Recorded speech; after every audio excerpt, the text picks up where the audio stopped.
Imperfection is beautiful, and that business provides workshops and programs to help benefit the well-being and also help them learn how to accept their imperfections as we all go through some imperfect days in our lives. Also, an abstract artist. You can see some of my pieces here. Motivational speaker, life coach, and an author.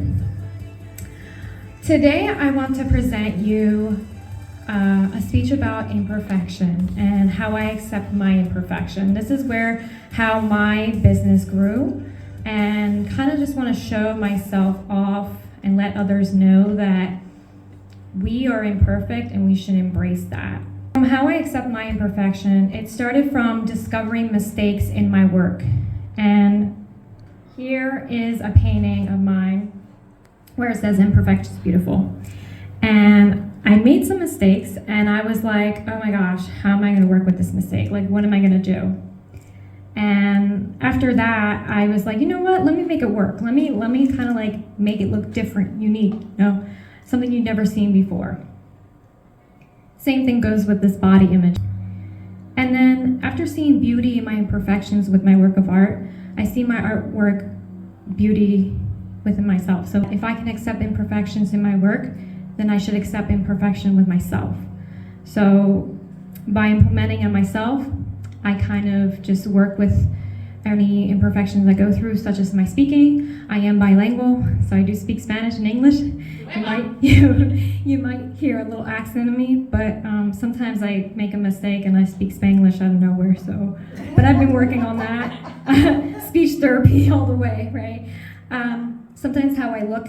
Sometimes I have acne, hair frizzy, those imperfect days that we go through. And from just all that experience, life is just teaching me that I need to flow with it instead of going against it and just let go of any perfection that I tend to put on myself growing up. Reason why I do want to speak about this is because I feel like nowadays it's so difficult for us to accept our imperfections and to embrace our true beauties.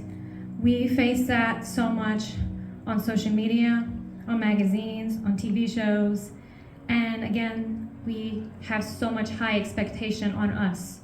We are so much pressure on us to be a certain way, and it is a hard time to teach ourselves how to love ourselves because we're always faced in that expectation of being perfect and looking like this and being like this to be accepted. It's hard to love ourselves because there's so much judgments around, especially when we can't control what we look like. That means our body image. Growing up, I struggle on my body image. I was underweight most of my 12 years of being in school. Kids made fun of me. They say I'm too skinny, I'm this, I'm that, and you need to eat more and stuff. And I felt like, well, I can't help that I'm thin. Like, I eat so much and just nothing happens. So I decided I wanted to embrace other people's different body images because I know we all have different body images and we can't help what we are creative as. So here I say, you are beautiful and you are handsome for women and men. And obviously there's more body image than these shapes that I just display here. I just see that we as humans, we are made to look different and not try to have a same body image that you see on magazines, social media, and all those things that are just not realistic in the human lives. We are humans.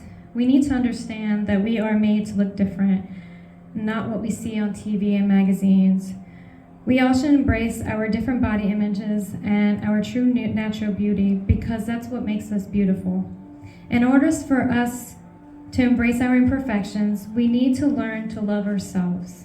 We need to be able to embrace others' imperfections and see through their mistakes because, again, we are just humans. Thank you.